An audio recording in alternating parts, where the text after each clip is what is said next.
Bismillahirrahmanirrahim. Assalamualaikum warahmatullahi wabarakatuh. Sekarang kita lanjut ya, kuliah ilmu resep 2, masuk di pokok bahasan dispensing dan konseling terapi anemia.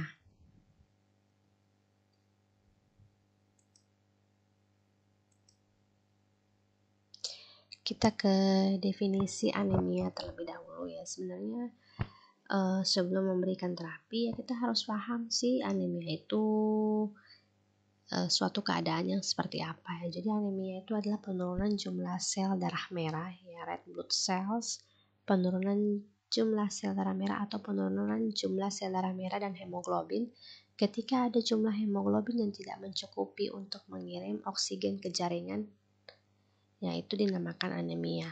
Sebenarnya ada beberapa jenis dan penyebab anemia. Sebagai contoh, anemia dapat merupakan hasil dari kehilangan darah ya, penghancuran sel darah merah yang berlebihan sehingga produksi sel darah merah sendiri itu tidak memadai, dan akibat dari kekurangan atau defisit dalam berbagai nutrisi seperti pada anemia defisiensi zat besi.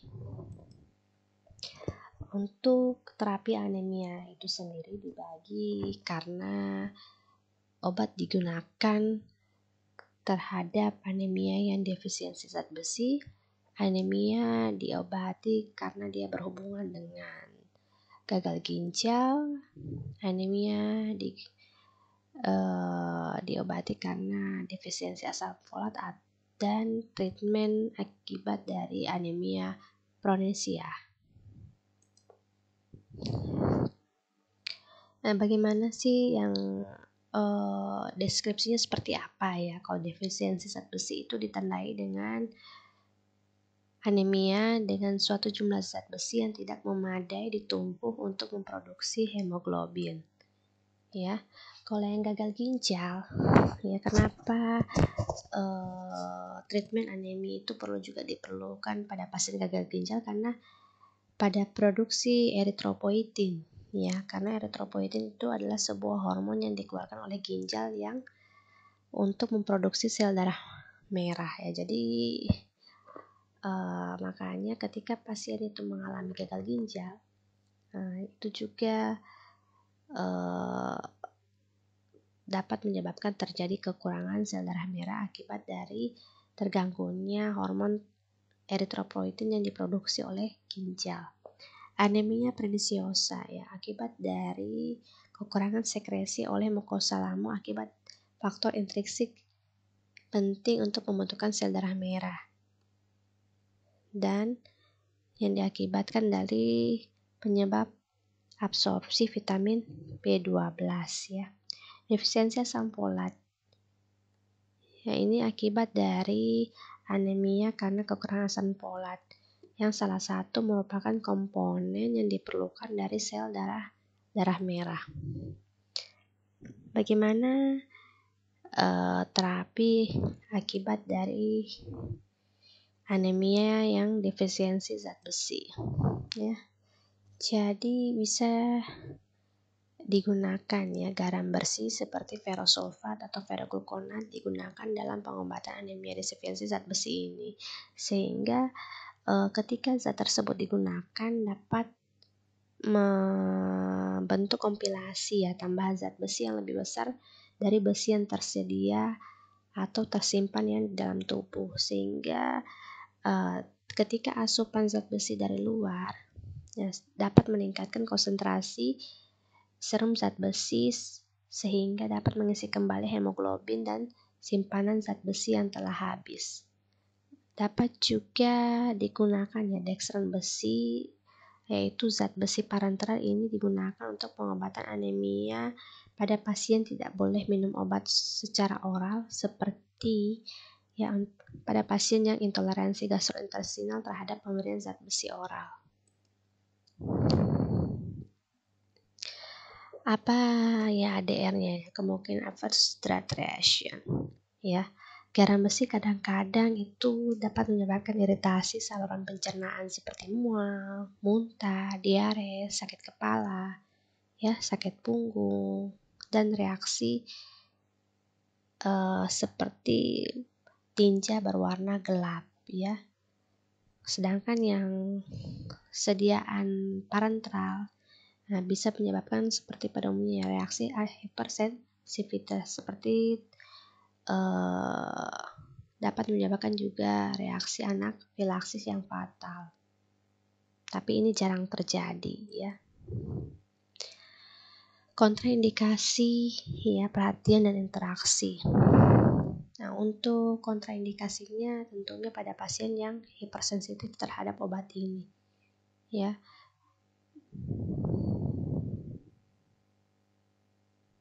Untuk senyawa besi, ya, dikontraindikasikan pada pasien dengan anemia apapun kecuali anemia defisiensi besi. Kenapa?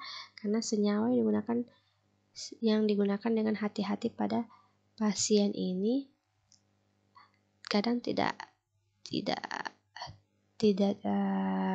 efektif, ya, pada anemia yang lain. Dia hanya cocok memang anemia yang defisiensi zat besi.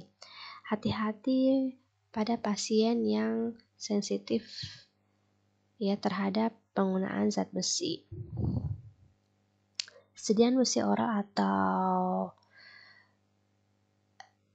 zat besi ini pada pasien hamil ini termasuk kategori B, kecuali yang sediaan parenteral termasuk kategori C. Sediaan besi digunakan dengan hati-hati selama kehamilan dan menyusui. Dosis zat besi 15 hingga mg per hari cukup untuk memenuhi kebutuhan kehamilan. Sedangkan yang parenteral digunakan dengan hati-hati pada pasien dengan penyakit kardiovaskular, pasien asma, ya, atau alergi, dan penyakit RA karena dapat memperburuk, ya, sendi.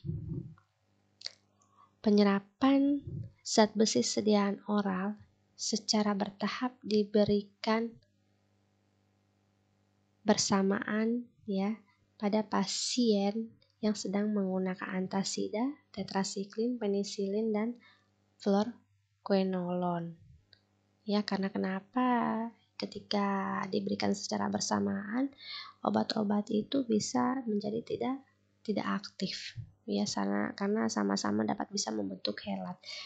Sedangkan ketika zat besi diberikan dengan obat levotiroxin, mungkin terjadi penyerapan atau penurunan absorpsi levotiroxin ketika diberikan secara oral, ya.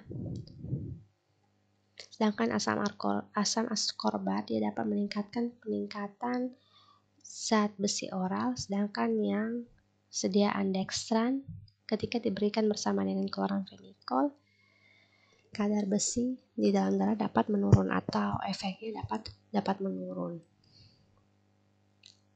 Bagaimana sih terapi anemia, ya, pada yang gagal ginjal atau chronic renal failure?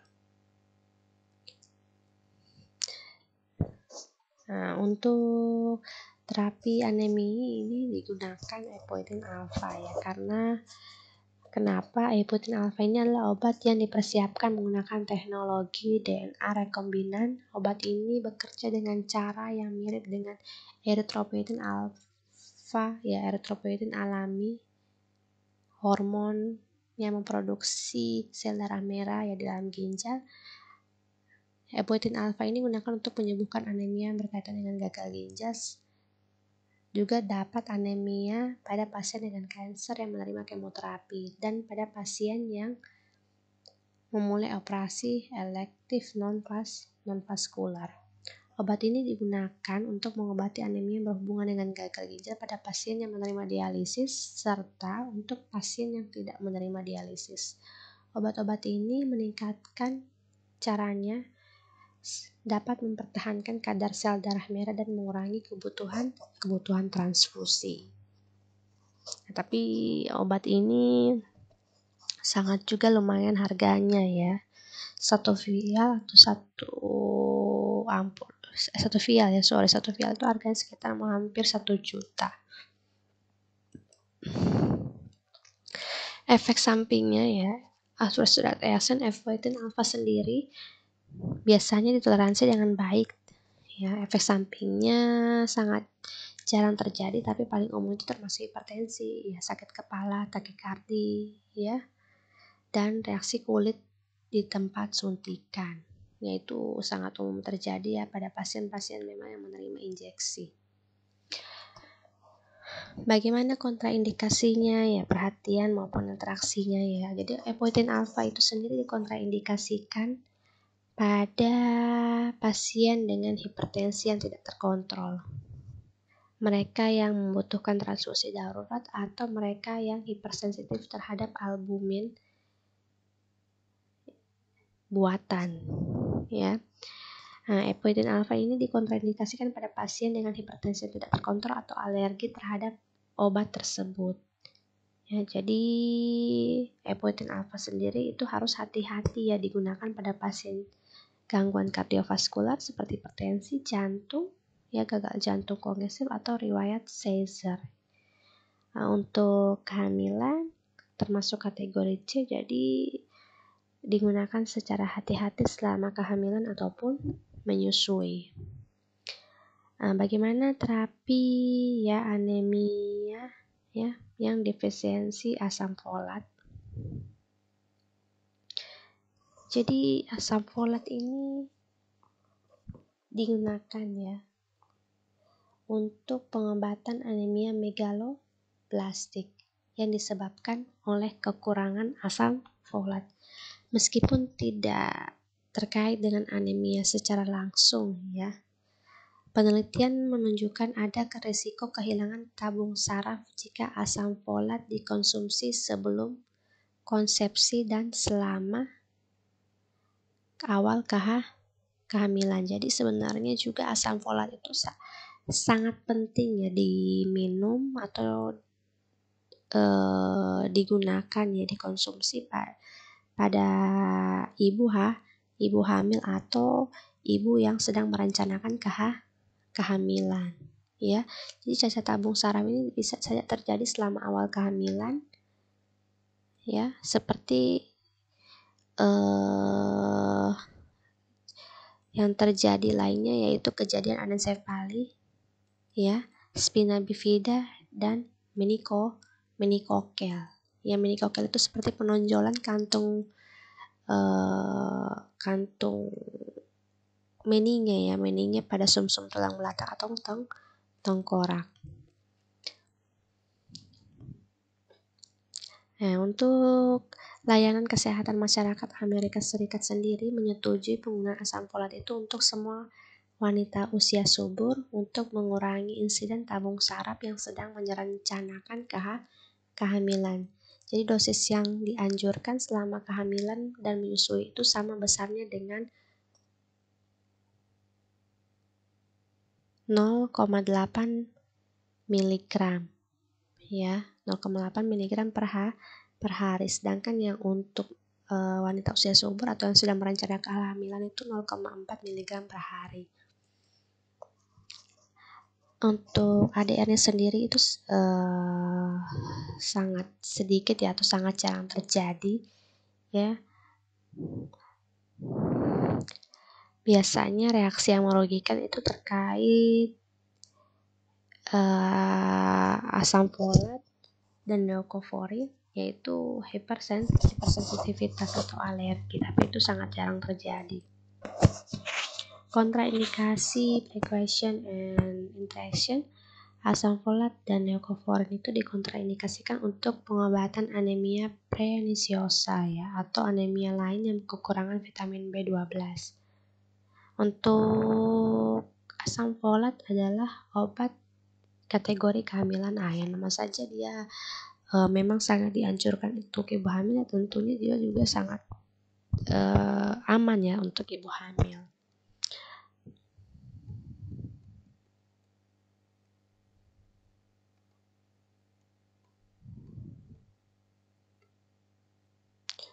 Meskipun ini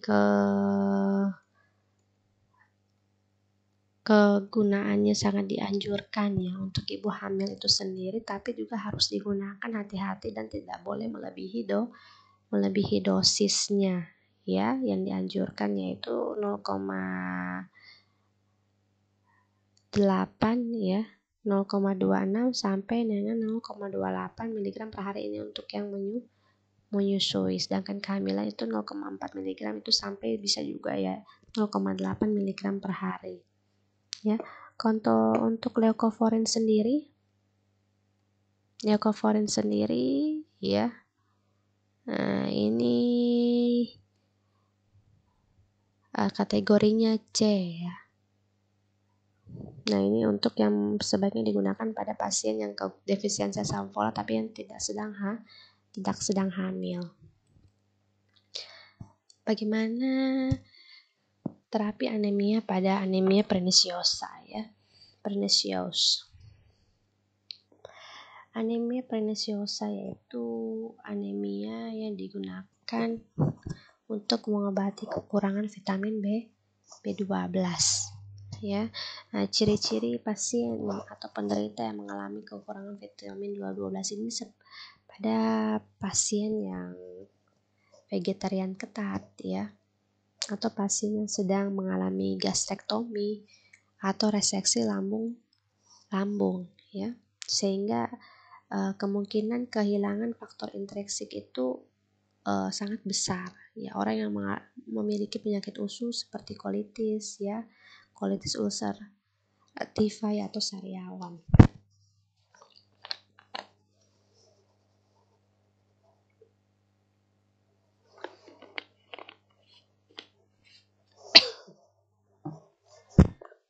Pasien yang memiliki karsinoma lambung atau kanker lambung,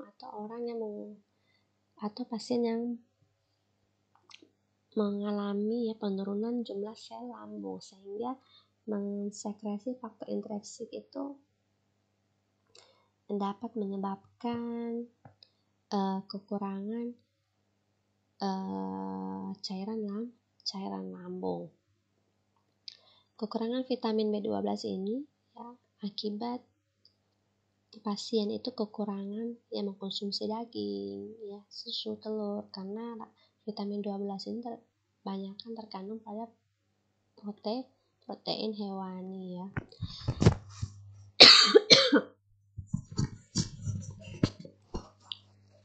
HDR-nya diare ringan, gatal-gatal ya.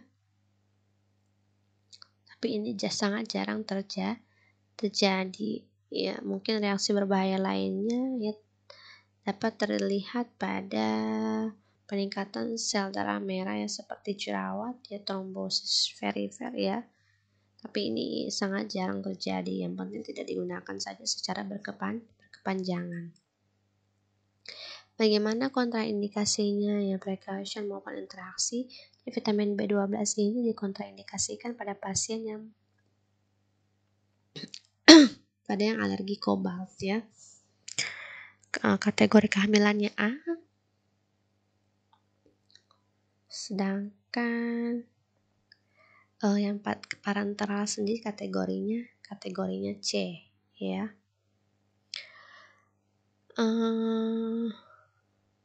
Untuk interaksinya dapat berinteraksi dengan alkohol ya, aminosalsilat asid ya, neomycin dan colchicine dapat menurunkan absorpsi penyerapan vitamin B12.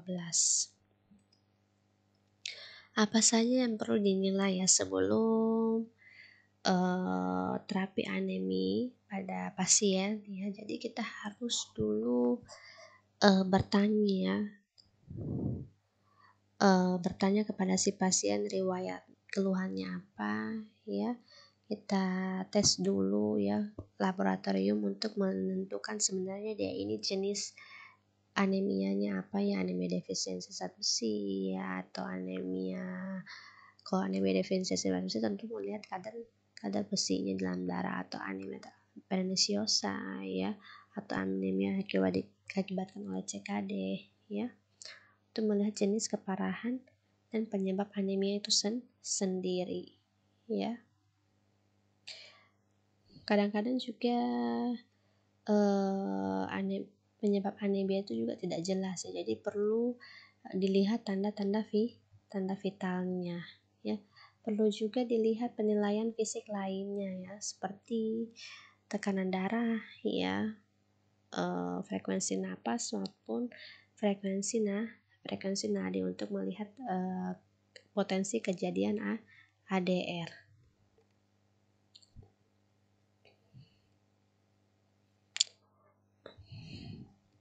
Untuk penilaian umum lainnya ya, termasuk kesulitan bernapas ya, bisa dilihat ya, atau sakit lidah, sakit kepala, yaitu untuk menilai ya gejala-gejala umum dari anemianya berkurang atau tidak ya, seperti pucat ya tadi ya, sakit kepala seperti itu. Apa saja yang perlu dinilai ya selama pasien menjalani terapi anemia. Jadi tanda-tanda vital tetap dimonitoring kembali ya, seberapa efektifnya pengobatan terapi anemia atau tidak ya, atau apakah terjadi efek samping atau tidak. Untuk penggunaan epoetin alfa ya, terutama pada pasien yang memiliki resiko hipertensi, tetap selalu dimonitoring tekanan darahnya ya, karena salah satu efek samping dari epoetin alfa itu dapat meningkatkan resiko peningkatan tekanan darah ya.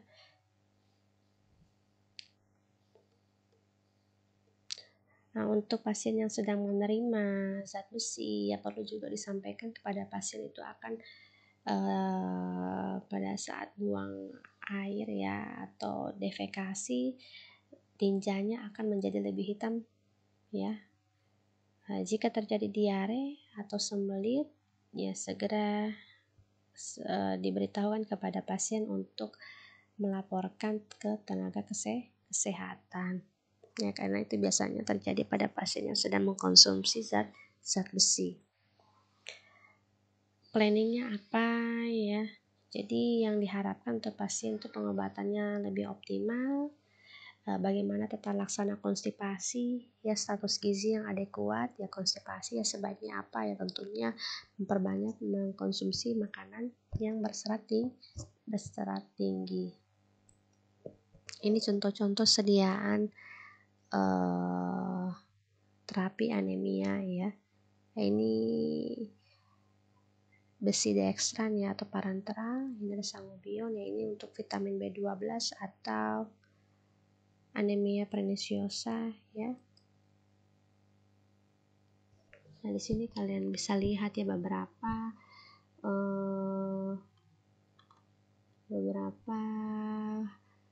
macam ya terapi anemia ya, sesuai dengan indikasinya. Jadi KIE apa saja yang perlu kalian sampaikan juga kepada si pasien. Sebaiknya untuk zat besi diminum pada saat perut kosong ya, dengan menggunakan air yang sangat banyak. Jika terjadi gangguan pencernaan, minum obat dengan makanan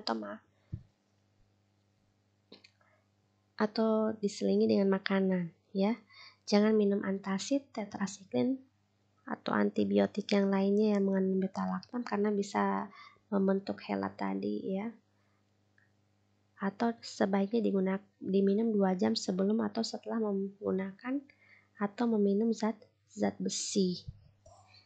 Nah, tentunya obat ini dapat menyebabkan tinja, terjadi gelap, sembelit atau diare. Jika konstipasi atau diare menjadi parah, sebaiknya disampaikan kepada si pasien untuk konsultasikan kembali ke layanan kesehatan.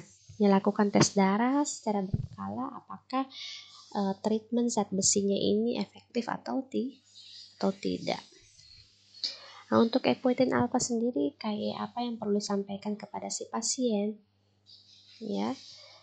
Jadi biasanya obat ini diberikan 3 kali per minggu ya, dilakukan tes darah berkala untuk menentukan efek obat, seberapa efek atau tidak ya, kepatuhan ketat terhadap regimen obat antihipertensi. Jadi biasanya memang pasien yang menerima epoetin alfa itu juga diberikan antihipertensi ya, untuk mencegah risiko terjadinya peningkatan tekanan darah selama terapi epoetin. Nah, ini juga perlu disampaikan kepada si pasien ya. Biasanya pada pasien yang sedang menerima epoetin alfa itu mengalami kesemutan, ya, sakit kepala, ya, sukar menelan, ya, atau nyeri dada. Nah, ini biasanya diberikan analgetik ya, yang paling rendah resiko efek sampingnya yaitu paracetamol. Nah, untuk asam folat sendiri, KIM perlu disampaikan ya, perlu menghindari penggunaan multivitamin yang berlebihan ya. Ketika sudah menggunakan asam folat tunggal ya sebaiknya juga dilihat ya apakah ada multivitamin yang digunakan yang juga mengandung asam folat agar tidak terjadi overdosis ya. Nah, ikuti diet ya, atau yang perlu dihindari ya, obat-obat yang diperlukan untuk memperbaiki kekurangan asam folat juga ya, itu tadi ya, agar tidak terjadi overdosis. Karena biasanya pada ibu hamil itu sendiri ya banyak juga suplemen-suplemen yang diberikan kepada si ibu hamil oleh dokter. Untuk leukovorin sendiri ya ini pada pasien yang anemia pernisiosa ya atau anemia megaloblastik ya, ini perlu disampaikan kepada pasien ya. Perlu disampaikan sebaiknya juga mengkonsumsi makanan protein tinggi ya selain mengkonsumsi leukovorin ya. Untuk vitamin B12 ya sebaiknya konsumsi makanan yang seimbang ya, melengkapi makanan laut ya, telur, daging ya, ini hampir sama juga dengan leukovorin. Oke, terima kasih. Assalamualaikum warahmatullahi wabarakatuh.